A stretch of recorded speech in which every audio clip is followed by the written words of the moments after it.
Hello everybody, Nigel here, Nigel's Modelling Bench, and part 8 I believe of this Bronco build. I know some of you are going to be pleased to see this. I do need to get on with this, I do need to get this done. This is one kit I need to finish before I start anything else. Other than the Iowa hull, I do want to get that done. When it, or if it arrives. So, somebody asked on the channel, yesterday I think it was, is this becoming Nigel's Model Boat channel? No, it's not. No, it is not becoming a model ship channel. It is Nigel's Modelling Bench, and it covers all genres of scale plastic modelling, with a few other bits and pieces of media in between. So this is a model that I love. It's something that, it's an aircraft that I love, and it's a model that's been going on and on and on. And if you haven't seen it before, go back and have a look. If I haven't got a playlist, I'll do a playlist for it. There's 7 parts already, and as you can see here, there's been some changes in the way I've built the model. We've got brass rod here going through the wings. These instructions, if it wasn't for the fact they got nice painting guides and they give you a sort of guide about how it goes together, I would throw them in the bin, because the way that the build is planned is just an absolute joke. In the last video we got up to, we fitted these nose pieces. Now this part is common for the A, this is the AC version, and you've got the D version as well. They do in 32nd scale. The D has a longer nose, so they've obviously moulded these as separate pieces. You can see the difference in the colour in plastic. So at the end of part 7 I actually got that glued on there, and that was 6 months ago, so I think the glue's probably gone off, and I think that any shrinkage that was going to happen has happened. I have done a little bit of research in the meantime, and I've checked this is not actually a panel line, that is a flat panel, that's one panel, so we can fill that and blend it with Mr. Surfacer and everything. So we'll do that and we'll get it all done and nice. I've got a feeling this here is one panel as well. I will have to check, but certainly this large panel on the side is one, so that's going to be blended to get rid of that joint. I'm not sure if we're going to get rid of that little round bit on the side. We have actually got photo etch for this. We've got the Edard sets, which is the 32330, which is the exterior sets. There's a couple of frets in there. You can see there's bits taken off of there, and they are in the main undercarriage bays. And then we've got the cockpit. This is the interior. They're just calling it for Kitty Hawk kit, so I'm not sure if this is just the cockpit or a few other bits and pieces as well. It's probably just the cockpit, I think, because that one's exterior. Years ago, in days of old, when men were bold and women weren't invented, I don't like to say that these days, are you? I heard something the other day. Jim Davidson was talking on YouTube, and he said, I was at a concert or at a gig or something, and the guy on the stage was blind. And then he said, am I allowed to say that now?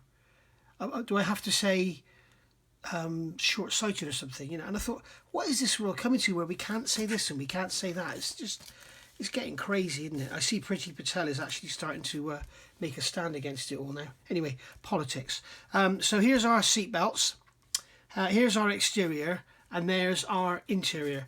Years ago, in days of old and that, Edard used to do sets, and it was like, it would be 1/32nd scale OV-10, and in there you would get the cockpit, you would get the seat belts, you'd get the exterior, you'd get everything all in one pack.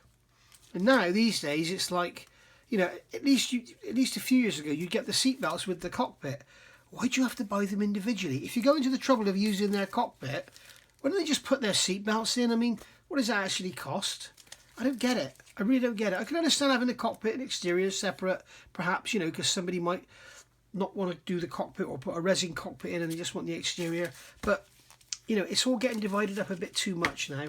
And it's just a lot of money for us guys. So we've got the photo etch there. Now the instructions, I know that somebody did ask me. What you get in these packets is a tiny little A5 sheet normally, which generally isn't in colour. Well, this one is.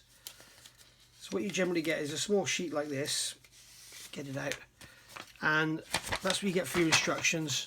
Okay, so what I do, I go onto the Edard website, and you can print off their instructions onto A4, so they're nice and big. So for people like me that have got very old eyes, then we're laughing.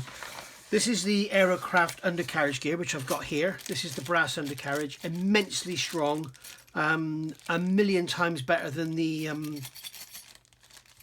oh, what's that company called? I can't think now. They do the white metal gear. That stuff's all quite soft and bendy. This is absolutely solid and rigid. It doesn't bend. Really, really good stuff. That's the instructions for that you print offline, online, sorry. So yeah, so I'm just going to look at the exterior set, and I'm just going to see now, so we know, because like for instance here, on these booms, we sand all this detail away, and then we fit these panels on, these brass panels. So it's good to know, you don't want to be spending your time carefully sanding around that round disc that's on there if we just need to, if we're just going to sand it off. But it doesn't look like we are. This is the exterior. What's this? How many pages are we? 4 pages. So that's the interior. That's exterior there, isn't it? So yeah, it looks like there's nothing to say we're going to sand that off. So we need to be careful when we do the sanding not to sand that off. We've probably got one on the other side. No, we haven't. We've got one down there, look. So careful not to sand them off. They are slightly raised. So I'm going to get some Mr. Surfacer in there. And then while that's going off, we're going to do some work on the Undercarriage Bay, because I know that a few people have been asking for me to show them how I do photo etch. So we've got this Undercarriage Bay here. There we go. There's a lot of pieces, bits and pieces going in there. So we'll get that done in a minute after I've got this Mr. Surfacer on here. Okay, so Mr. Surfacer at the ready. Got the 500 there, it's nice and thick. Little tip for you guys, if you're, this masking tape isn't cheap. Little bits and pieces like this that you've put on something, I can't remember what I use this on now. Stick it to a plastic part or something, and then you can reuse it for simple jobs like this. And what I'm going to do is roughly mask, cover that. I'm going to cover that circular disc up there. Circular disc? Since when was a disc not circular? Twit. Shut up, Nige. We're going to put this masking tape on here. And the thing is, normally people would just screw it up and throw it away in a ball. But it was only used to hold something in place. I know what this was for. This was for the dummy build of the B-52 review I did. So rather than throw it away, you can use it again for stuff like this. You see, now this is something that annoys me with Kitty Hawk. They've put the seam right on that circular bit, which is, this is where you get people like Wingnut Wings. Bye. People like Wingnut Wings are modelers making models for modelers. People like Kitty Hawk are a bunch of guys sat on a computer screen, and it's obvious from a lot of their kits they don't know, especially the people that write the instructions, they haven't got a clue about how a model goes together. Not a clue. Which is why so many of their kits have got like 450 pieces to make up one fuselage half, and like Hobby Boss come out with the same kit and the same scale, and it's 2 pieces for the complete fuselage. So there we go. So we've got that done now. Now we've got rivets down in there. I want to make sure I don't get anything in them. So I'm actually going to go extra careful and go down here really close to that seam. And even if it is a panel line, you still want to put Mr. Surfacer on there, because what will happen is the Mr. Surfacer will actually shrink back and still reveal a panel. Okay, so I'm just going to get under that tape there and pull it up. Unfortunately, I'm sorry guys, I don't have any fingernails because I bite them all off, which is disgusting. There we go. So now we've got our Mr. Surfacer. Mr. Surfacer 500. So we just take some out of there and we can just dab it in. Don't be worried about putting it in too heavy. We'll get it in nice and thick because it's going to shrink back anyway. And if it does get any of those rivets or the longitudinal panel lines, we can always just, well, we're going to have to do that anyway. And if you remember when I put this together, I spent extra time and care getting the panel lines to line up, because it's easier to sand and blend the edges than it is to sort out a panel line, especially running down the length of the fuselage.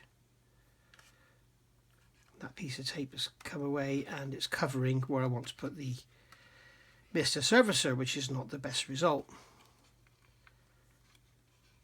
No, it hasn't come away. Some idiot put it there. Some idiot about my size. Look at that, I've just done it again. Right. So we can get this in here, lots of it.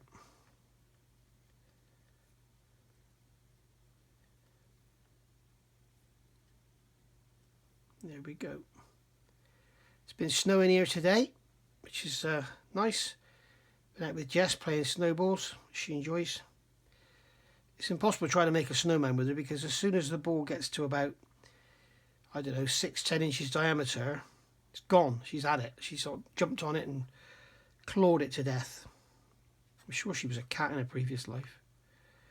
There we go. So that's that done. So that can be left to dry now for at least 6 months, which is my gaps I seem to leave with this model. The last gap was a year. I picked this up July 19, and I picked it up again in July 20. So we've got a big improvement here. So there we are. That's that seam taken care of. Not taken care of, but that's that Mr. Servicer in there. So that can be left to dry, and then we'll sand that out. We won't use the alcohol because we don't want the seam to be there. It's a flat panel, so we want no joint there whatsoever. So we can put the lid back on our Mr. Servicer. We can give the brush a wipe. We don't worry about cleaning the Mr. Servicer brush because as soon as you put it in Mr. Servicer, the solvents in it dissolve the hard stuff in the bristles. So there we go. So that can be left to dry. Now let's have a look at this Undercarriage Bay. Right, I have said Undercarriage Bay here. I have my photo etch here. I'm assuming it's all going to be on one sheet. Normally you want to make sure you actually give this a clean and wash it off before you use it. But I'm handling it so much I'm not going to worry about it because I'm going to be handling it and folding it and holding it in place and clamping it and all that. So we're not going to worry too much about that. So there's our Undercarriage Bay. You can see in there we've got some ejector pin marks, but I believe this photo etch is going to cover it all. You can see down in there we've got ejector pin marks. There you go, you can see them now. So I've sanded them. Let's get them a little bit better for you. There we go, you can see them now. So I've sanded them down so they're not raised. I think we've got some plastic to remove in there as well, but we'll get onto that in a second. So here we can see, this is one of the things with aircraft kits always to look out for. When they start telling you to put undercarriage into undercarriage bays at the beginning of the assembly, check that you don't have to. And the way I do that, if you look at this nose gear is going straight into that undercarriage bay. It's going straight in. So chances are we won't have to put it in. Now sometimes you get multi-part undercarriage bays and the undercarriage will have a leg out of each side and then the sides go together and hold it in place. Sometimes it's unavoidable, you have to put it in. But in this instance we don't have to. So I've got this is the metal part because I'm not using the plastic. This is the brass part from Aerocraft. So I can see that that's going to go straight in there with no problem. Okay, so that's going to fit in there, so I don't need to worry about it. When this goes in the fuselage, we've got the cockpit floor here. You can see from the instructions, this pin goes into that hole. So there's the hole down in there, you can see it. So it's going to basically go in like that. So I can see that those slots line up kind of with that seam that we've just filled. So in that area there, I can see that undercarriage is going to fall in there. So there's no point in doing that now. We can just fit the undercarriage bay, and then after all the painting and all the weathering and everything's done, we can put the undercarriage in then. That's the way to do it, rather than have it sat there now, because all you'll do is catch it and break it off. So, you know, you may as well just get it done now. Sorry, not do it now, is what I should say. So I'll put that back in the bag with the rest of the beautiful brass undercarriage, and we'll put that out the way over there. Right, so Undercarriage Bay is just literally F10. That's interesting, that's F10 as well. Let's go back to our sprue call-outs. F. That's the one with the tail booms on, we'll have a look. But they can't both be F10. So that's that. And then we've got this bulkhead here, which is F22. Now, I'm not sure if I've got that off. Let me get myself sorted and we'll get these parts, make sure we've got these parts together, and then we can look at the photo etch instructions and see where we go from there. Okay, I've got the parts off now. It's actually saying here, it's calling out for these parts G. Here you've got G35, G4, G37. When you look at the actual sprue call out, there is no G. Okay, there's no G there at all. It's a bit like Steve Wright in the Afternoon on a Friday, isn't it? No G. Sorry. It's actually marked as J, so that is actually G. So you can come along with your pen, put a line through there, and change it to a G. Okay. because I just spent ages looking for that, thinking what the hell is going on, and I can't find this F10. That part there is actually F10. That can't be F10. It can't be the same part number, and I can't see it on the F sprue anyway. So I don't know where it came from. It was already off when I came to the model today. So I've also noticed there's some more sanding required on there. I've left a bit of a sprue nib on there. So we'll just, whoops, throw it on the floor. We'll just sand that away.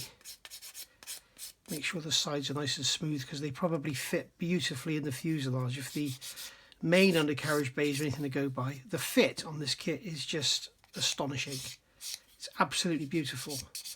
Really, the only thing that's wrong with it is the multi-part thing to it, which all Kitty Hawk kits suffer with, and they are addressing these days, to be honest. But and the instructions, the build sequence is an absolute joke. Don't follow the build sequence. So, right, we've got these parts off now. They're all cleaned up. So if we were going to build the model now, we would carry on and just put all this in. Now, something I don't want to do yet is fit this part here, this G4, because that's going to be sticking out, and that's also going to get broken off. So why did you take it off then? Why did I take it off then? Is that what you said? Why did I take it off? I did take it off because we've got to do some work on it to fit some photo etch. Now, what they're telling us here, if I show you close up, they're telling us to remove these hinge parts from there, and they're actually going to attach to the inside of the gear doors. Well, I'm going to remove them, as they say on there. I'm just going to leave a little stump behind, but I'm not going to fit these. I'm going to fit those when we fit the gear doors, because what you can't do at the moment, gluing them on now, and this is all part of reading the instructions and looking at your photo etch and looking at your aftermarket stuff. You can imagine if the gear doors are kind of this angle, then those pieces need to be at that angle to match. If the gear doors are straight, they need to be straight, and you can't determine what angle they're going to be until you actually come to fit the gear doors. So when you look here, you can see we are fitting the gear doors in position. Somewhere here we are fitting the gear doors in position. They're obviously using the kit parts. So when it comes to fitting the gear doors in position, which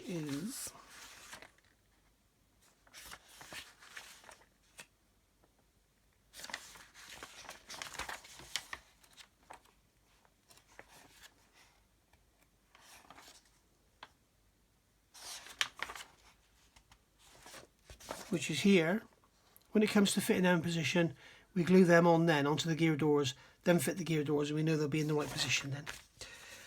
So, when the fact you're losing the plastic gear doors, you might not just want to leave that, you might just want to leave them. So I might leave that for now and not clean that off, because those little details on there actually aren't that bad, and the photo etch is going to be nicer, but I don't think it's going to be that much nicer than that. So we will have a look. So I'm going to put that over here with the cleaned up parts bin, so we're not going to put that on now, because this is another stupid thing. You know, you get this here, you got those two flimsy little legs. They're going to be sticking out the bottom of your fuselage while you're doing sanding the joints and gluing it all together and painting it all. It's just think about what you're doing, manufacturers, before you do this kind of thing.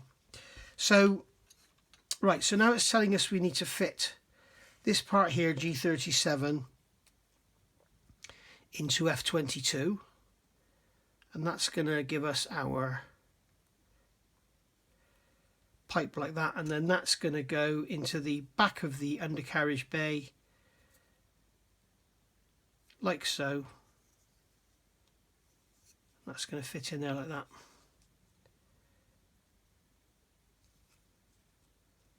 There we go, beautiful fit. All right, and then that's going to go in the that's going to go into the undercarriage bay. Now I don't quite know why they've got so much detail showing on there. I'll have to look into this, because I'd have thought it'd just be a panel goes in there. Let me have a look into it and we'll work it out. Okay, so this whole opening at the front here is the undercarriage bay. So when you put that in there, when that goes inside, you're going to look up into there and you're going to see that. So you can see we've got some ejector pin marks in there we've got to get rid of.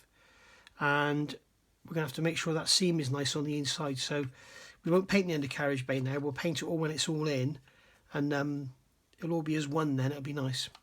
So that's why we've got that detail there. So we look at the instructions, we're not going to add the leg, we're not going to add that part, we're not going to add this door. So what are we going to add? This photo etch. So we've got the photo etch here, which is going to go on that bulkhead. So you can see we've got that part there, and we've also got on here, if I can get these apart, we've also got on here, we've got some rather large nasty ejector pin marks on there, you can see. But we're not going to worry about that because we're going to be covering them up with some brass panels which aren't on this fret. So they're going to be on this fret over here. There they are. So we've got those panels there are going to go, what's that, like that. So that's going to fit on there like that. Right. If you're an experienced, oh, excuse this, I don't know why, but the side of my finger is split. I'm bleeding. I don't know why. The skin's not dry or whatever. Maybe I'm just old. If you're an experienced modeler that's experienced with photo etch, set your speed to 200% or something, and fast forward, because this next bit is going to be for the inexperienced photo etch modeler. Okay, get all this paperwork out of the way. So yeah, just fast forward or something. So see you in a minute. First things first, we've got to get the parts prepared, ready to fit the photo etch. So we've got our part here, which you can see there, and you can see here we've got the file symbol, which is grind. I don't see nothing wrong with a little pump and grind. Here you go. So we've got the grind, and then we've got the bulkhead there, and you've got the red bits there, which means parts to be removed. So if we look on here, we can see that we've got some raised detail on there. There's a couple of raised panels, and we've also got that raised pipe. It's telling us to remove all of that. So we come along with a knife, we cut away from ourselves, not as I'm doing now, and we can just score through that pipe and remove it, just like so. Get rid of it, just like that. And then here we can cut that away, and then we come on with a fairly coarse sand. This is a 220 grit, and just gently sand the panel away until it's flat. Now, how much detail you want to remove is up to you, but I'm going to take it back so that there is no raised area there at all, because it looks like that's what they're telling us to do. And what we need to be careful of with bits like this, if you leave it too raised, it may not fit in the fuselage. So if it looks like they're telling you to remove something, it's best to remove it all, or check a dry fit and everything.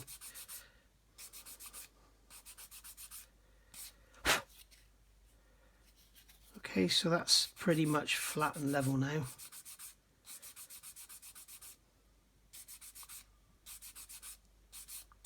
There we go, all the remnants of the pipe have disappeared, so I know now that I'm good and flat and ready to go. And then we'll do the same on this side.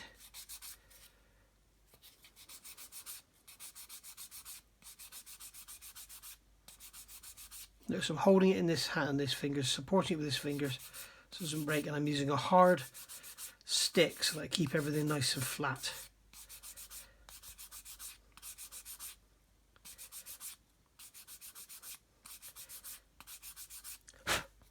Okay, it looks like we're going to have a bit of that ejector pin mark left, but it doesn't matter, it's going to be covered by that panel.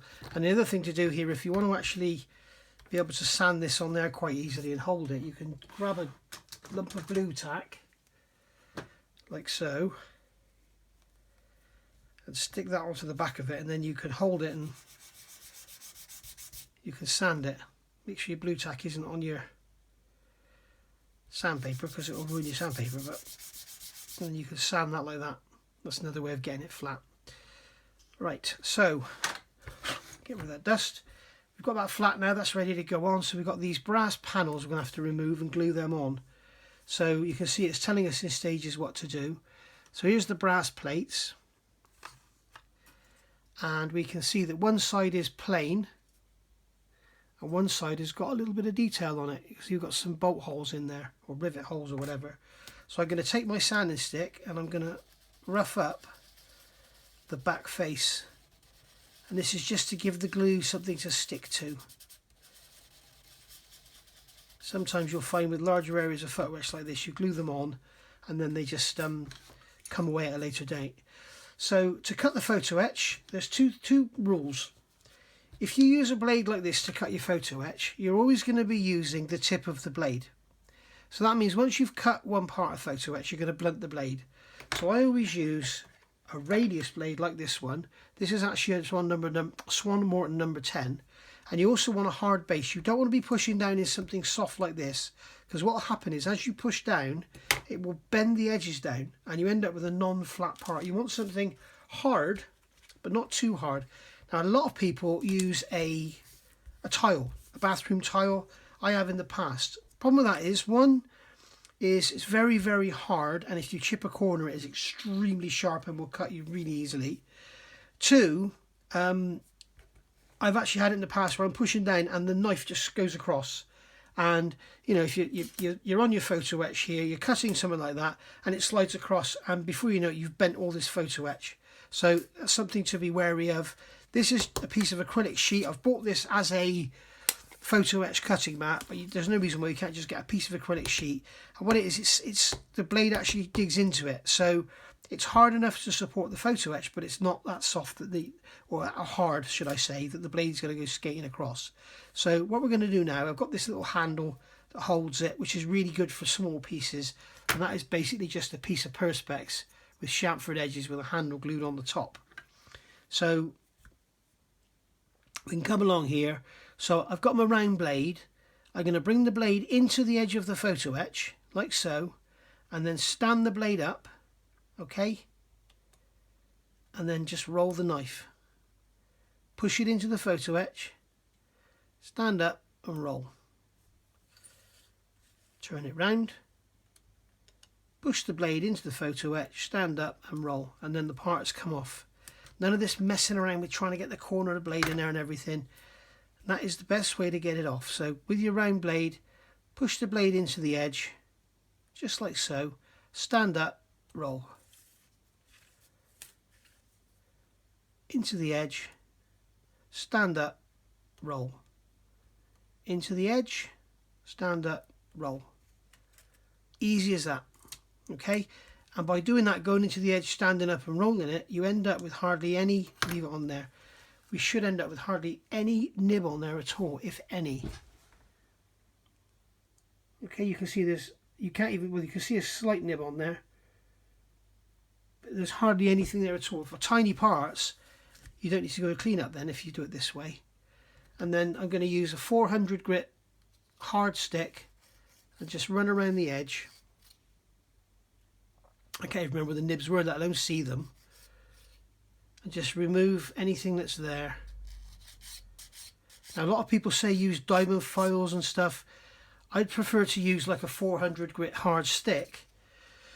Files tend to be a little coarse, especially for the smaller, thinner parts. Like if you're watching Steve over at a model shed with his HMS hood, a lot of the parts on there you cannot even see, let alone sand them. And that's 200 scale.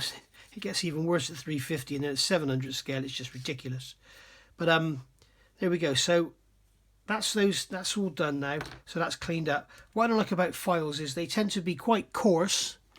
If you've got your diamond files, like I've got a set here, they can be quite coarse, and as you file you can actually, you know, bend the part or whatever. It's always worth remembering when you are sanding photo etch, always go along its length, don't go across it, because it will catch and you will bend it. So there we go. I can see nothing on there, I can feel nothing, and there we go, job done. So now we're ready to glue them on. So how are we going to glue these on? What we could do is just put some glue on and then place them in position. I'm going to blow out those holes as well. You find a cocktail stick and just push the plastic sandings out of those holes. Okay, in fact we'll keep the cocktail stick here. So this one's going to go on this side. So we can line up that hole, line up the outside edge. Okay, so we could put glue on there, black this on, and you'll find as soon as you've got it on there, the glue's gone off and you can't do anything about it. So the best thing to do is hold it in place and then put the glue on. Now, for your glue, I like to use thin. This is my favourite. Vital Bond CA is my favourite glue, and the super thin is wonderful for doing what I'm going to show you now. I've got a Pringles lid here. Here's some previously applied super glue. Now, a lot of people like to use a piece of greaseproof paper or a piece of masking tape or whatever. Some people use a candle because it doesn't dry so fast, but I use a Pringles lid, and the reason being, you can go like this and it will just all flick off. You just want it all to flick off, just like so. Because the camera's on, it's not all coming on there. I've split the bloody pot now. So that's not a genuine Pringles lid. That's why that's happened. Genuine Pringles lids aren't clear. So anyway, we'll carry on with this one anyway. So I'm going to put some glue in here. Just a drop. Like so. Alright, and that's more than enough. And now for applying it, I'm going to use my knife. Now, a lot of people like to use cocktail sticks. With large plows like this, I like to use a knife, and I'll show you why. So I'm going to hold this panel in place. I can use the cocktail stick through that hole to get it all aligned. Okay, so that's that panel aligned. I can hold one end. I can leave that cocktail stick in there. Just take the knife, dab it into the glue, make sure you've got some glue on the knife, and then just touch the knife on the joint and then just push it together. And that is the beauty of larger panels. You've got enough glue on the knife that's enough to get underneath.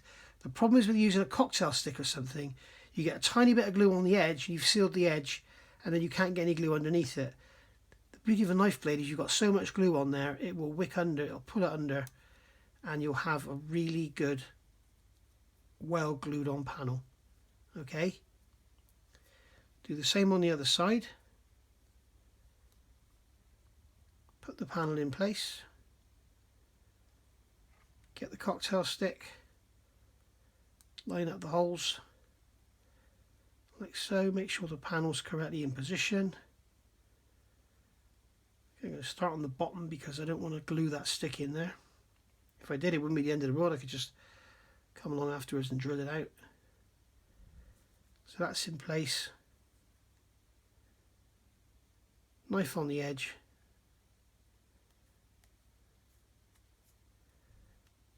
And that's gone in there like that. And then we can take the cocktail stick out. Again, knife on the edge. And if it's an area you really want to make sure it's stuck down well, you can roll the knife along the edge there, capillary it into the gap, just like so. So if there's something like a large panel on a wing or something, you want to make sure it stays down, then that's a good way of doing it. Any excess glue can be removed with, this is an 800 grit sanding stick, so we just come along and sand away until that glue disappears, just like so. Or you can use a fibre pencil, but I'm not going to use that now because most of you probably won't have them, and they are really, really good, but they're not very healthy, unfortunately. The fibres come off them, and then with the 400 grit we can clean up the edge, just make sure there's no excess glue on there or no photo etch sticking out. Don't want it to interfere with the fit of the panel into the fuselage. And there we go. So that is our panel across the top there. That's our PE panels fitted on there beautifully. No messy glue or anything anywhere.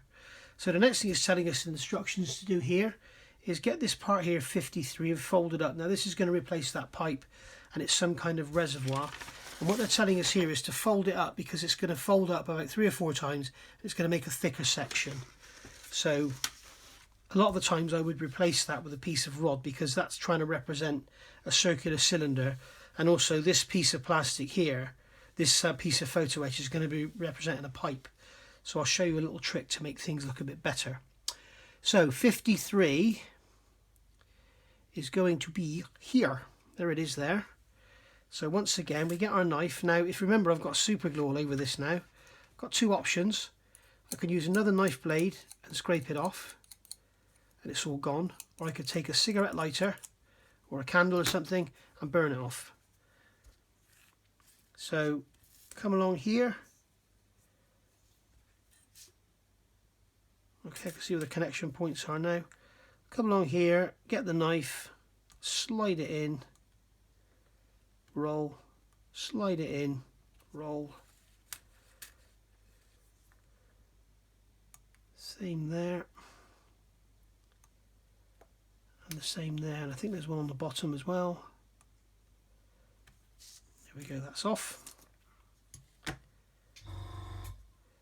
Haha, shut up, compressor. Duke's models.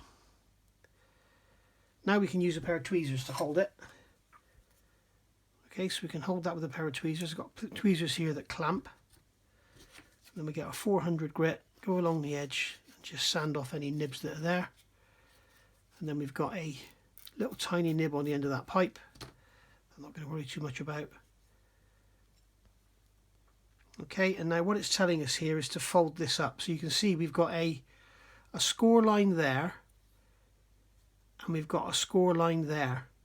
Now we're not going to fold into the score line. If you're going to go full 180, or you don't fold into the score line. If the instructions, now we're going to look at the instructions, and it's lucky, because sometimes a lot of the lesser companies, shall we say, because Edard, although they're not the cheapest, they probably are about, you know, they're up there with some of the best for the aftermarket for aircraft and stuff.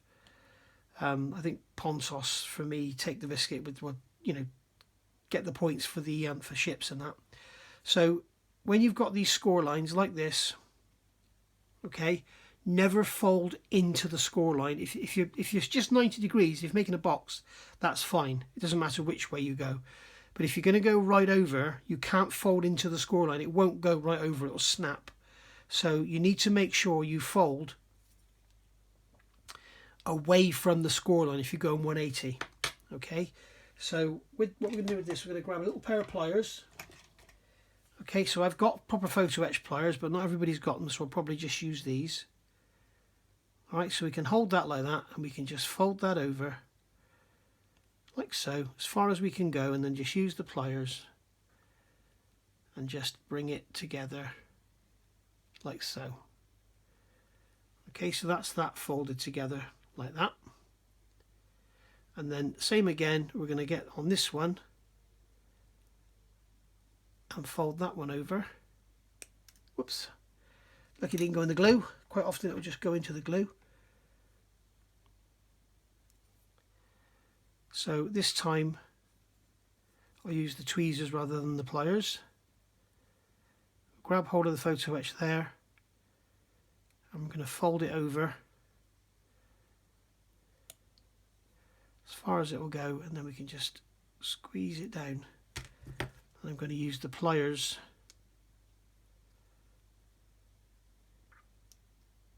to bend it over properly. And as you can see, what they're trying to represent there, if I get this in my hand, what they're trying to represent there is like a pipe with a cylinder in it. So you can see you've got all the thicknesses of photo etch there, and for this sort of up an undercarriage bay, that's absolutely fine. If it was 48 scale, absolutely fine. Trouble is, when it's 32nd scale, I don't know, it's I would rather they use something round, so I'll show you a little trick in a minute. So this is going to go onto here. Alright, so what I'm going to do is on the back side, on its back side, I'm going to score it up just like so, and then we can see on here the position it's going. It's just going to be sticking out the top, and it's up against the edge, so it's going to go on like that. Alright, so this time we can take our super glue, just put some in there, push it down.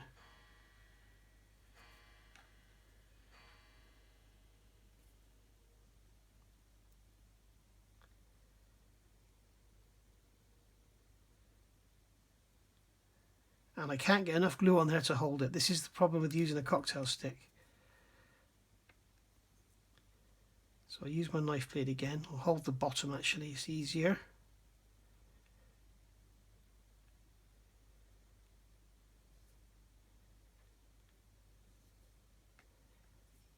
Okay, and then we can drop that in there like so, give it a squeeze.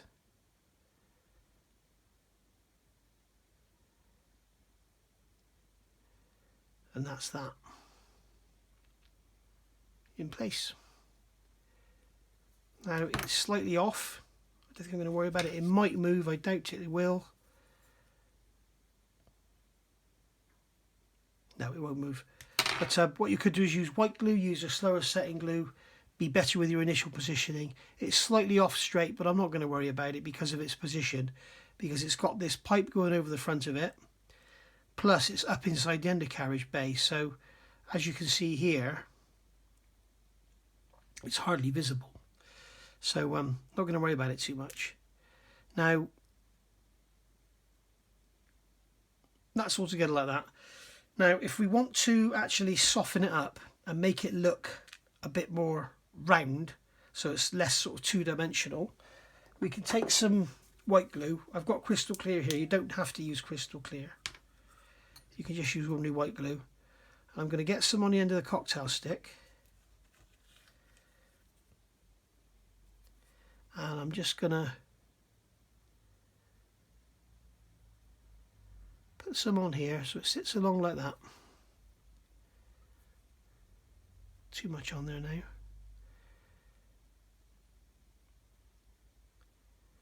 And on that pipe. And what it will do, it will pull back a bit when it dries. But what it will do, it will give the impression that it's got a kind of round shape to it. Okay.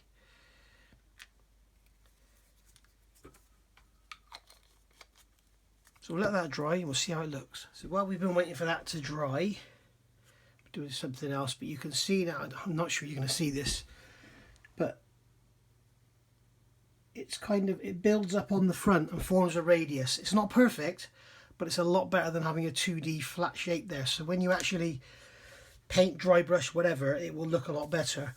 The other thing you can do is just brush some acrylic varnish over it when it's dry, and that will sort of smooth it out a bit. So let's move along here. The other thing I've done while we were away, I've put some more Mr. Surfacer in the joint. This panel down here with the rivets, okay, you can see you've got this scribe line going along here. Above that line up to the cockpit is there's one panel. There should be no panel line there at all. But below there was actually quite a distinct panel line. I've had a look at a walk around, and there is actually quite a distinct panel line there. So we'll go over the alcohol on the bottom of that one. We'll get that one nice and smooth, and then here what we'll do with that one, we'll sand that out because we want it completely smooth. So that's that taken care of. So looking now at this undercarriage bay, as I say, we've got these ejector pin marks, they're going to be covered up, and we've got this photo etch going in here. So we've got 55, 22, we've got two 23s, and then we've got this piece at the front. The other thing I forgot to say, with these photo etch sets, because they don't always, it's not like part of the instructions. So when you come to your model kit, you start off with the cockpit. But this isn't starting with the cockpit because it's not a cockpit set. It's starting with the undercarriage. So, you know, you're looking at that, and then you're straight on then to this bulge on the back of the wing, which isn't until you get to here. Okay, and then we're on to the little bits in the sides here. Okay, and now we're into the undercarriage bays. So we've left all the gun bays and everything.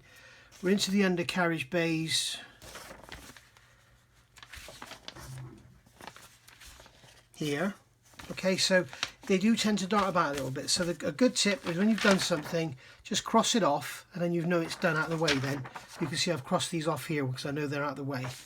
So the thing is, this is following the sequence of the build instructions, but the actual sequence of the instructions is awful, as I keep saying, so bear that in mind. Right, so on the nose gear bay, we can put the instructions to one side, we don't need them. So we want, just leave those pieces there to dry. So we want these panels off of here, so we want 50, I did use that knife again, didn't I? So again, we've got the super glue on here just to clean off. Just like so.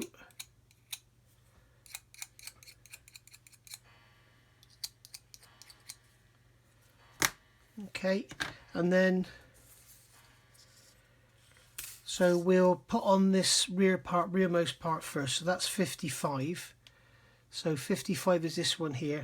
Now what I'm going to do again, I'm going to sand the back of these. That's the front. No, that is the back. I'm going to sand the back of these just to give them a bit of a key for the super glue to bite on. The same with them.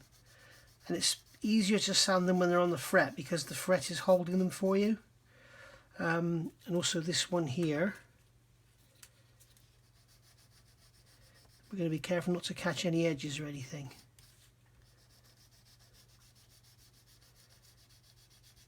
And that's just going to give the super glue something to bite on.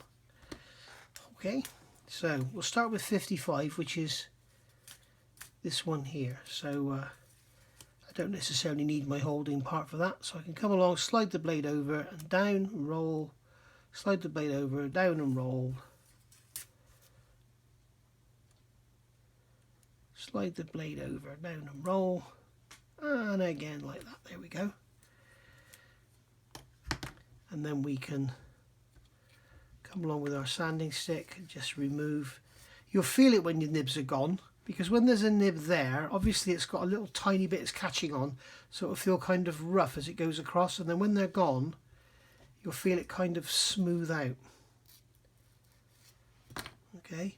One other thing for the newbies amongst you, make sure when you got with PE, if the brass bends, don't bend it back. If you keep bending it, it will snap off. So this has actually got to be bent that way, and we've got on the back here, we've got these little perforations. Yeah, they're actually holes. See in the back there, there's perforations. So it's making it really easy to bend, so we can literally bend that by hand. Whoops. Now what we're going to do is not make sure we're not bending it over 90 degrees. We want it to be staying in there. If you bend it past 90 degrees, so in other words, when you put it in, the sides leaning away, you always want to pull away. So if you have it so that it kind of pushes in there and it's kind of holding itself in, yeah, you know then that it's going to stay. You see, now I didn't actually pull those sides right in. You can see they're almost kind of like a tunnel, like angled sides on them. So when we push that in, it will stay in. All right. So that's that one in place. And then we can do the next one. I'm going to put the biggest piece in first because I want to make sure the big piece is going to fit with the little piece next to it.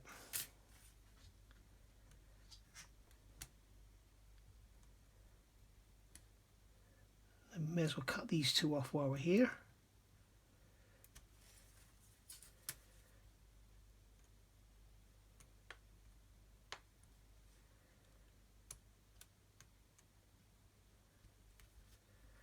One of these hasn't let go. Which one is it? Oh, it's two of them.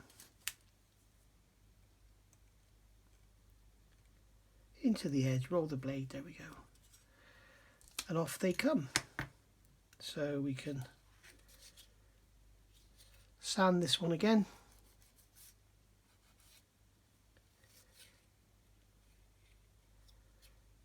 And then come over,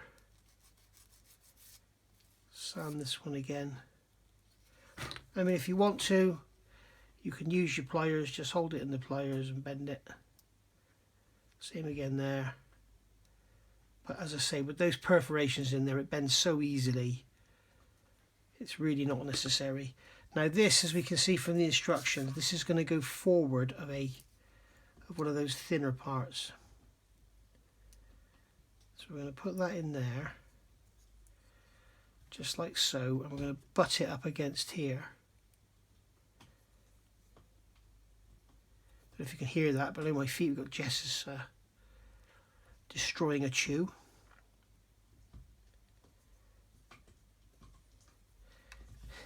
I can hear her munching away, I don't know if you can. And then what we're going to do here, we're going to get our pliers and we're going to hold the end of this, because if we try and sand that without supporting the end, it's just going to bend on us. So just going to gently stroke across there just to remove the nib. If there is anything left, it will be protruding out of the edge of the undercarriage bay. So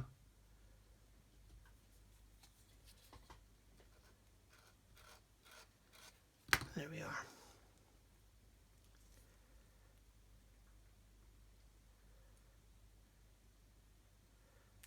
Oops, where did that go? There it is. And then we're just going to bend that one the same. You can see I've managed to bend that one in the middle.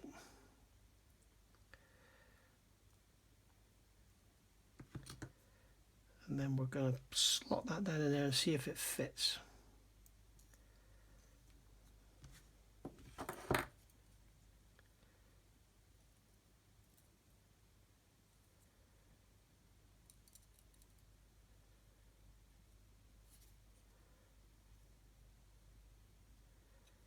Hold on to it and then push it into that gap, see if it's going to go in.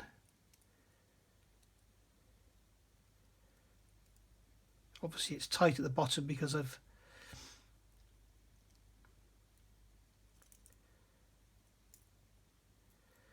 oh dear. Okay, what I'm seeing here, which I didn't notice, if you can see it there, there is a lump here. See, there's a lump in the plastic, and that's what's preventing it going in. So no doubt that there's an issue with the mould, so if you're building one, yours will be the same. So just clean that lump out of there, and that's what's preventing it from going in. Now the reason they've made it as a separate piece is this actual area of the model, as you can see, is raised.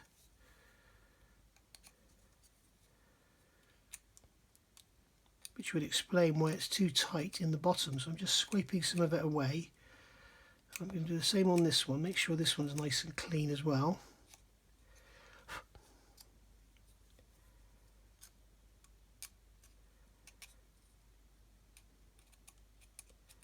And this is the thing with photo etch, you need to make sure you've got everything all lined up. You really don't want to be forcing any photo etch in place or whatever. If it doesn't go, there's probably something wrong that you've done wrong, or there's probably something wrong with the moulding. You know, it's just like a Tamiya kit. If a Tamiya kit doesn't go together, you've done something wrong. That's a general rule of thumb. This really does not want to go in here.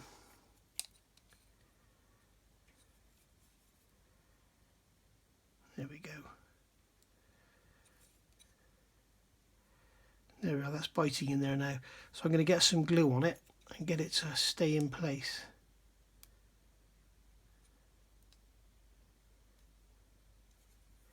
So where's my, oops, here's my super glue.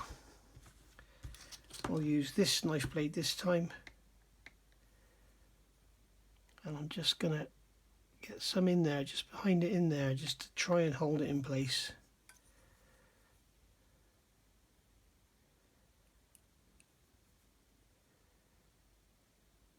Just push it down in.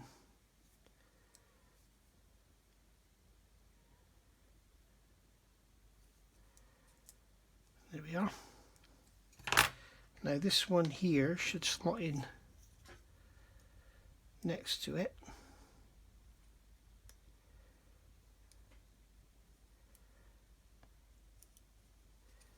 There we go, that's a very snug fit indeed. So I'm going to push that into that corner.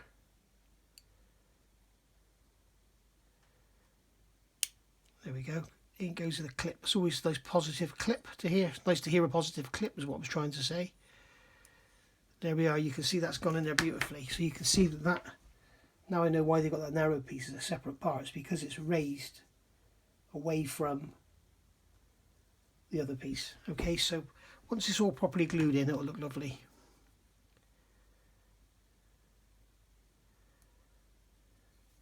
So I'm just going to get some glue into there.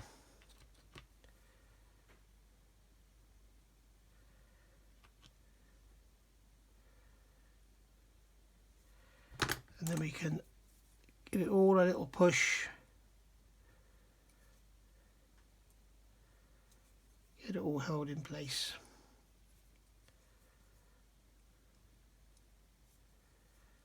For a lovely neat job. That does look impressive, I must admit. That does look, and I'm not trying to blow my own trumpet, I'm saying the design of the photo etch has made a lot of difference to the general look of the undercarriage bay. So we'll get this one here and we will clean this one up.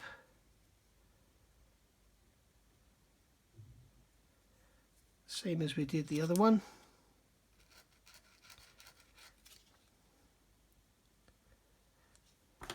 Oops. Drop my super glue on my leg, try and ruin my jeans. Okay, so bend that one up there on the perforations. Same again there.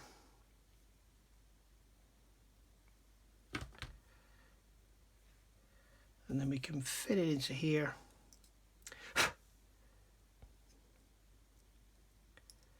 Just like so.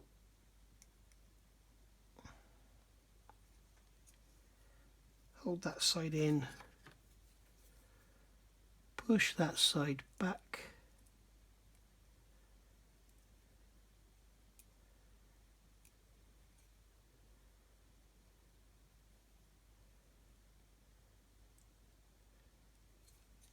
And now the other side has come out.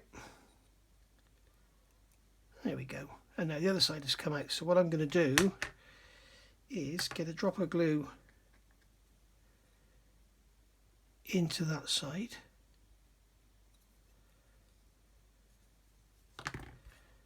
And then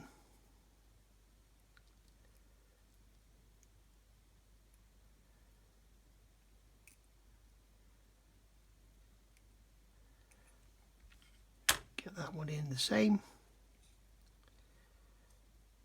Oh, come on. It wants to pop out, that's the problem.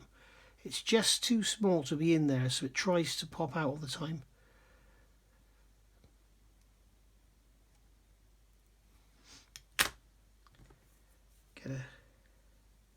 Get some glue into this side as well.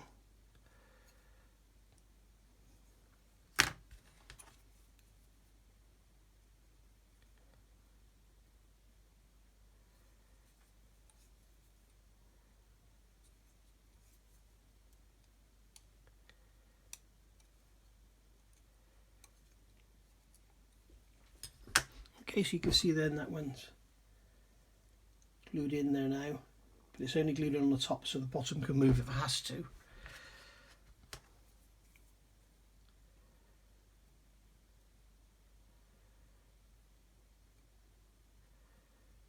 In fact, I'm going to put some glue on the bottom because it just keeps wanting to pop forward.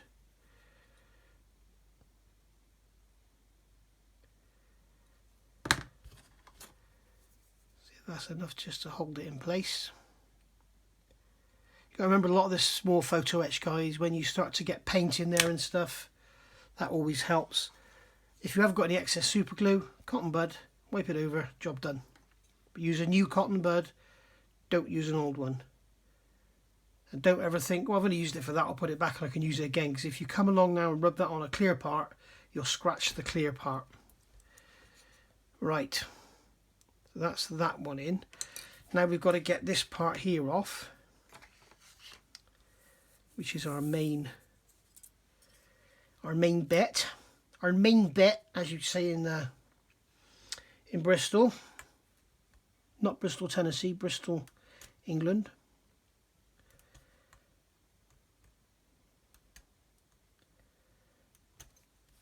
Okay, so there we go. In and roll, in and roll.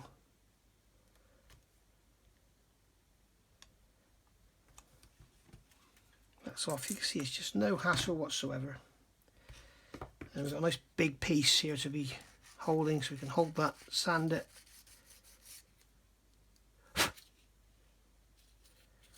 And there's nothing down the sides, was there? It's only on these ends, so I'm going to carefully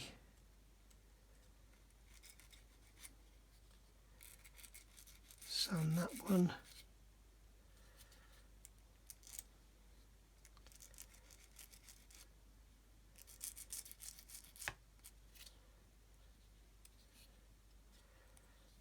Then carefully sand that one. That's that one done.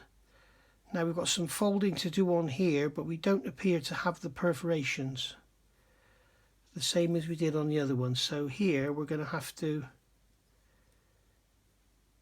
all we've got is the rivet lines to work to. So I'm going to have to get my little folding jig out. Okay, so when it comes to folding photo etch, there are various tools you can get. You can get simple little photo etch ones you fold up to actually fold the brass. You can get these type, which is there is actually one smaller than this, but this is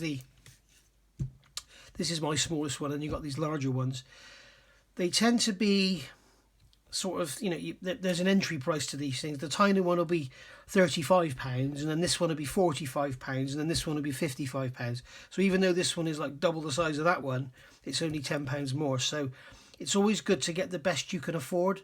The beauty of this is it's got the two clamps, so you've got a clamp at each end, whereas this has got a clamp in the middle. So after a lot of use, especially if you're using it for bending stainless steel and stuff, or thicker brasses, they can tend to bend up. You can see you've got a weak point there and there where it'll tend to bend up, and you may start to lose some clamping force.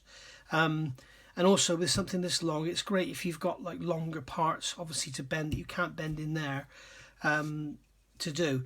And also you've got the option, you can put stuff in this side and bend from this side. So you might have something really long that you want to bend that's got a lovely serrated edge in it, or something that's going to be easy. You can get it in there, get it positioned, and then just put it on your bench and fold like that. So that's what it is. It's the hold and fold, made in the USA by the Small Shop. So that's what that one is, and I believe this one is the same. It's just the smaller version of it. So for doing that one, we could get away with this one, so I don't need to use the big one. But as I say, if you can afford it, get the biggest you can afford. Now, when you're bending this photo etch, whenever you're bending anything, stop and think. Okay, always stop and think. Now, we can see in here, we've got this little piece in here is going to have to be bent down. Again, we don't have any folding marks in here. That's got to be bent down. So stop and think. If I bent that down first, I wouldn't be able to put it in the jig and fold these up. So I need to do that last. Okay. And also, if it's a complex part, think about what you're going to fold first. Now, if I go in now and fold that edge first, I would have to take it out and turn it around. Now, and the other thing is, always try and fold the widest part and clamp the smallest part. If you've got something like this where you've got, we're going to be folding it kind of down this line of rivets here where my knife is now. We're going to be folding it down there. If I hold this and try and fold the narrow part, it's more difficult to get under and make it go. So I always hold the narrow part and fold the larger part. So that we're going to put that in there like that. Okay. And I'm going to line it up. Now, one good way of lining it up is to take your single-sided razor blade, whatever, and put it where you're going to do your fold, which is here. Okay, so put that where the fold is going to be. I don't quite know why they haven't got any fold lines in this. It's probably an accident, mistake. So I'm going to put my knife where I want the fold to be, and then I can push the knife up to there, and I know then I'm straight. You can see I've got that line of rivets. I'm just going to stand up and make sure you can see what I'm talking about. I've got that line of rivets now straight along the edge of that blade. If you try and position it by hand, it can be quite difficult to get it all to line up. So easiest way, especially if you've got a groove there to work with, get your blade where you want it to be, in between that line of rivets, slide it along into there, clamp it. Okay, now that's not quite straight, so I'm going to do it again. I should have left it alone the first time. So there we are, that's that. Now I want to make sure that end's not underneath the blade at all, underneath the folding blade. Okay, and then what I'm going to do is with the corner of the blade, I'm just going to come along and just slide it under, just to give it a slight lift that allows me to slide under. And then just come up like that. Look on the end, check you've gone 90 degrees. And that's it, job done. Now when it comes to doing the other side, we are forced to hold the wider parts and bend the narrower part, unless we put it under one of these legs in here, but that's going to be really difficult. So I'm going to have to go this way. So this time I'm going to do it by eye, and I want to make sure that I can't see that brass sticking up. I don't want to put a flange on the edge of this, I just want that to be flat. So I'm going to make sure that I'm straight by putting that in there. Okay, and I can see now that I'm straight. So again, I'm going to slide under here with the blade, and I'm going to slide along, because as I say, it's always difficult to make the narrower part go. That's how I'm going to make it go, like that.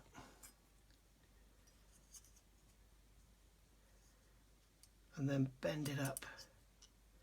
And you can see how resilient that narrow edge is. It doesn't want to go up.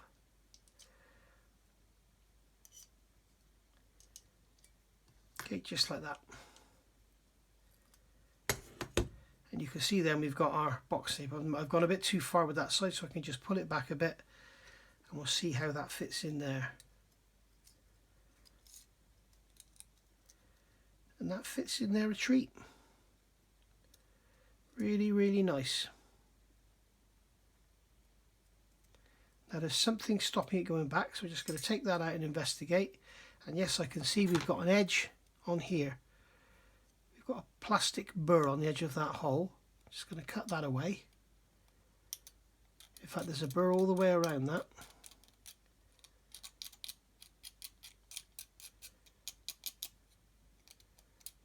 All the way around both of them there's a little burr. So I'm going to take my other knife blade and just literally go round and just scrape the edges of it away.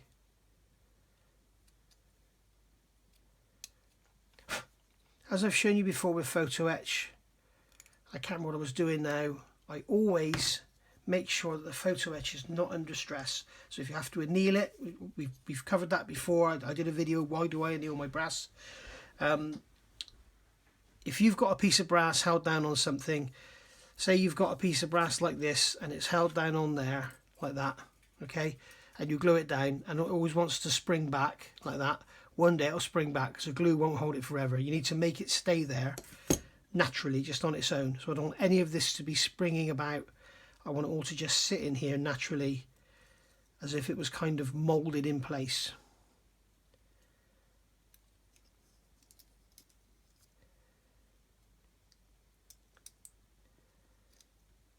There we go. That's kind of like that.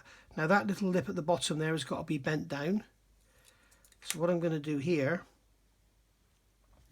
is just take, what I'm going to use here is my Tamiya folding pliers actually. I can get my hands on them. Here we go. These are the Tamiya folding pliers. You can get the long ones like I've got here. If you watch Steve over on the model shed, he's got the shorter ones. But I much prefer to use a hold and fold if I can. But I'm just going to give that a little tweak down. It seems to be bending of its own accord, which I don't want it to do. I want it to bend where I want it to bend, not where it wants to bend. So we'll see how that looks.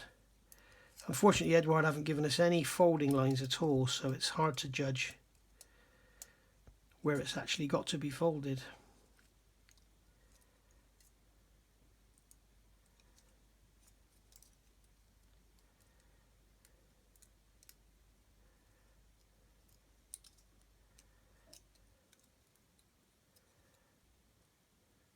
Okay, so if I hold that in place there, let's get something just to push down and see how much further that needs to go down. Oh, okay, that's going to sit in there on its own. Okay, happy with that. So I'll get that glued in and then I'll come back. All right, it's done. So you can see that now. That's a vast improvement over the plastic part. Little bit of an issue on this side. The plastic is sort of slightly wider than the photo etch, so I may actually sand that back to bring it in. I think it looks okay. I mean, for what you're going to see when you look up in there, it's probably fine. So we need to fit this in the fuselage. So in order to do that, we'll take the tape away from the bottom there. We'll see if we can get this apart. Oh, I see. We're going to have to take the cockpit out. So that's going to fit in there like so. That's lucky. It's a nice tight fit. So that's going to fit in there like that. And now this bulkhead will glue onto the front of the bay like that. And it's all, as I say, this Kitty Hawk kit is an absolute joy as far as fit is concerned. It is a joy. It really is nice. So we can drop this in here if it will go in.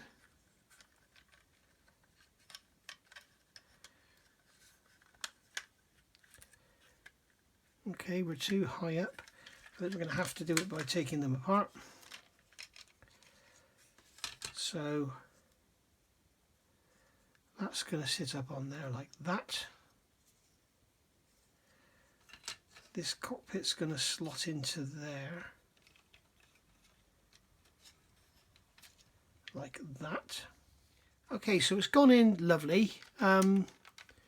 We need to remove some material from this front corners of the landing gear bay there, just to get it to sit in nice and flush underneath, because at the moment it wants to be sitting outside, but that edge won't be covered up by the doors anyway, so we're not too worried about that.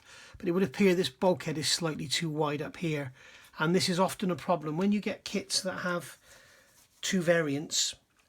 Sometimes they will make the bulkhead to fit one variant and forget about the other. So this maybe fits the D version, this bulkhead, but doesn't fit this version. So it just means we need to sand a bit off of it on the sides just to allow it to come in. For what you can see of it, it doesn't really matter if we end up with a bit of a gap there. But looking up in there now, I'm not really too fussed about it. But it's trying to sort of squeeze it back in because of the taper. So we'll take the fuselage apart.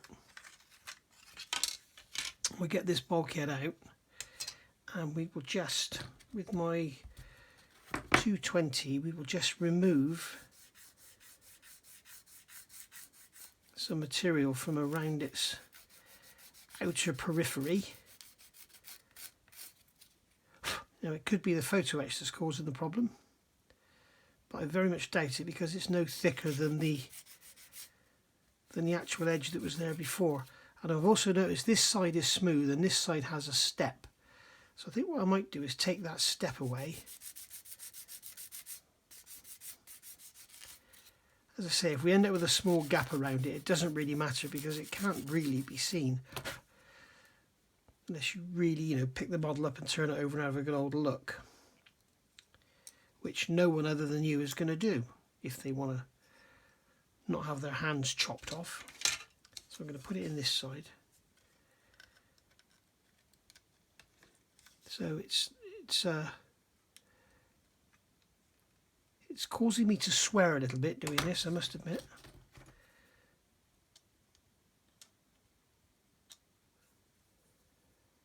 Got a bit of plastic or something. I don't know if it's the pin broken off.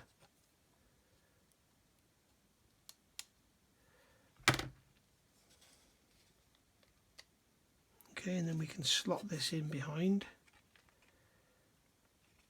he says. If you want to see what this plastic card's all about, go back and look at the, I think it was in the last part we did that bit, wasn't it? And then this is going to slop onto here.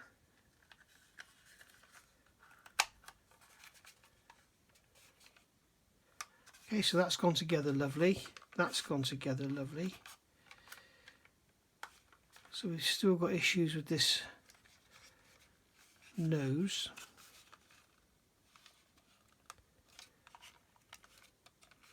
Make sure everything's down and fitted in there. Yeah, so we've still got issues with that bulkhead. So I think this is the first fit issue I've had with this kit. So you can see it doesn't want to go. That bulkhead is really causing us some issues. Looking down in there, it does look like it's the upper section. The sides I can move on the sides, so it's the upper section that's causing the problem.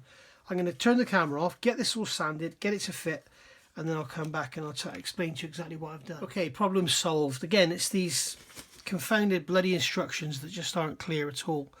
What it is, you've got this section here is cut out, and it's a perfect fit to fit on the front of there. But what you need to do is widen this gap, this slot down here, widen that out because it needs to sit over it. So it goes over that. Let's get that off of there. Instead of it sitting down in front, it actually goes over the outside of that wheel bay. Okay, and then sits on the top edge like that. And then when you put your cockpit on, it will actually sit up against the front wall of the cockpit, and then when it goes in, it will fit in there just like so. Okay, and then let's put this in, slot that into there like that.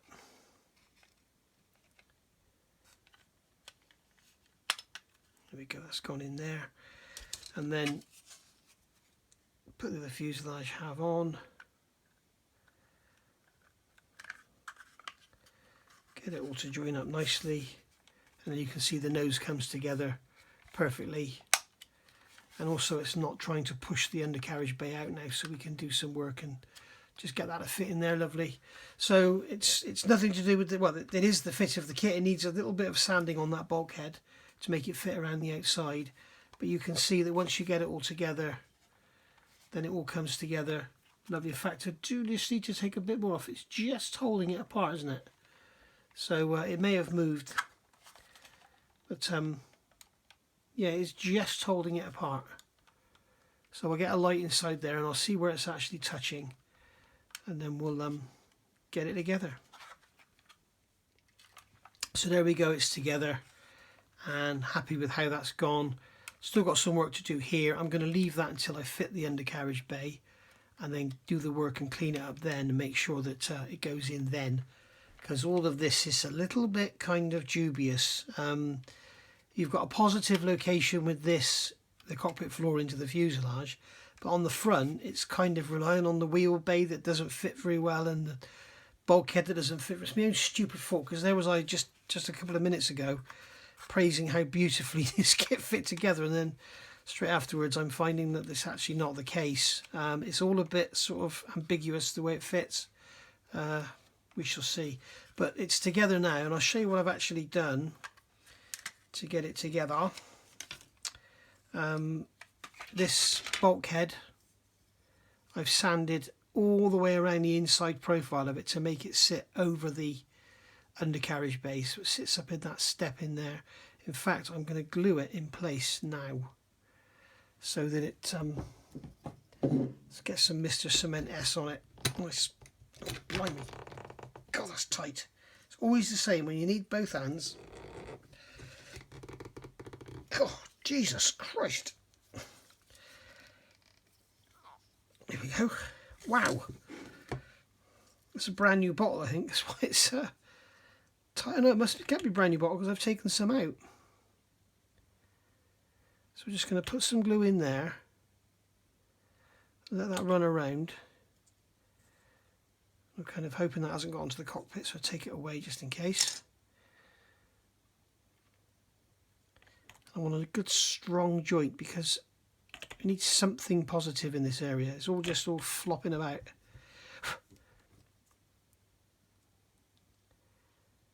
So I've sanded, literally, I've sanded from here to make it go down further. I've sanded out the sides to make it go over. And I've sanded from here to make it go down further, to allow the undercarriage bay to come up into the nose. But in the same time doing that, because of the way the kit is designed, it also makes the cockpit come up as well. So however this sits in this opening is determined by this front bulkhead. So I'm just hoping that I'm not messing anything up, because you can't literally dry fit everything in place. So we'll see how that goes in there now. There we go, that's slotted in there. And then that's going to slot in there like so. Oh, come on.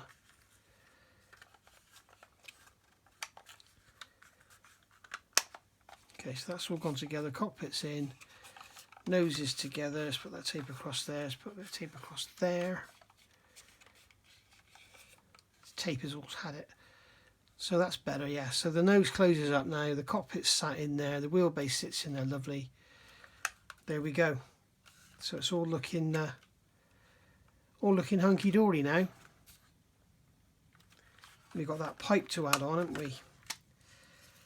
So let's get that pipe on here. That's going to fit like so.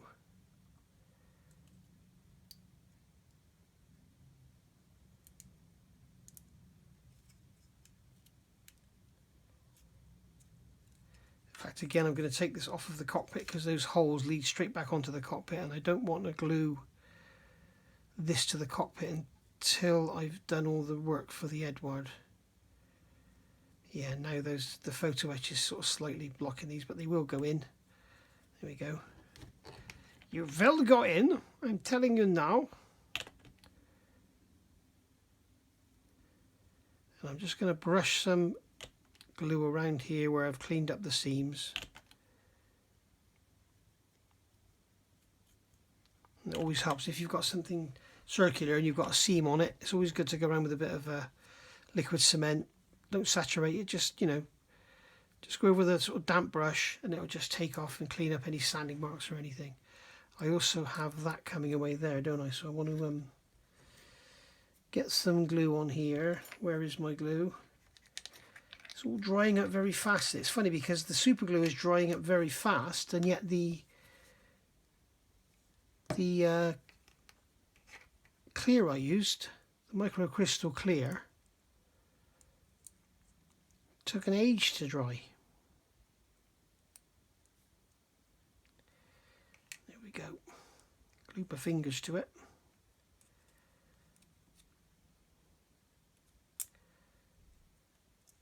I've just broken that one away. So we get some glue in there.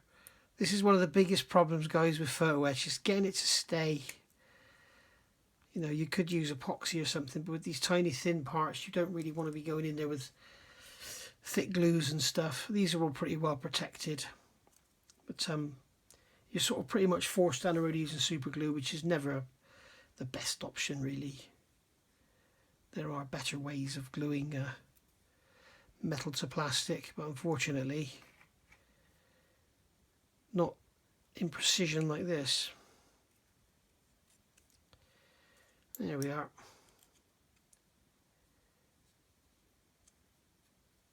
I'm just going to push that pipe back flat because we bent that when we sanded it. So there we go, guys. If you're building one of these, it's worth knowing that doesn't sit in front. The way it's moulded, it looks like it's designed to sit in front, but it does actually sit around the outside. But I've removed lots of plastic to make it fit, so bear that in mind when you're building one, and do all that before you add your photo etch, unlike me. So there we are, that's in place. So we'll just put that together once again, and we'll make sure that that pipe I've just put on isn't going to cause anything. I don't think it will, but just in case.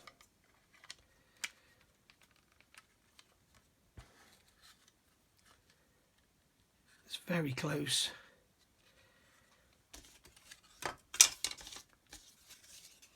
Drop these fuselage halves together, like so. There we go. Easy as that. Easy as pie. And there we are. All done. We've got the pipe up in there now. See that up in there? Looking lovely. So I don't know how long this has been, guys, but I'm going to call it a day. Now in the next part, we'll make a start on the photo etch on the cockpit. So for all you photo etch newbie lovers out there, or newbie photo etch lovers should I say, we've got a lot of work to do on here. We've got to remove a lot of the cockpit. We've got to cut away these rear consoles completely, remove all the detail off of them, and then all this detail. Now some of this is pre-coloured, so we won't be actually adding that until we finish painting. We've got some bits and pieces to add some wear. So yeah, I'm going to check my references first, because it looks like we're sort of removing this complete. You've got this console here and this one here. We're completely removing it and putting some flat sheet in there. So sorry, almost as though the rear guy didn't get any controls at all, just an instrument panel. So we shall see anyway. So thanks for watching. I'll see you soon for part 9. Hopefully it won't be another 6 months, and we'll go from there. So I hope you enjoyed this. Hope you've picked something up from the photo etch if you are new to the hobby. And thanks for watching. Don't forget, hit that like and subscribe. It helps me out. And if you want to make a donation to the channel, the Patreon details are in the comments below. Thanks for watching. See you all soon. Bye for now.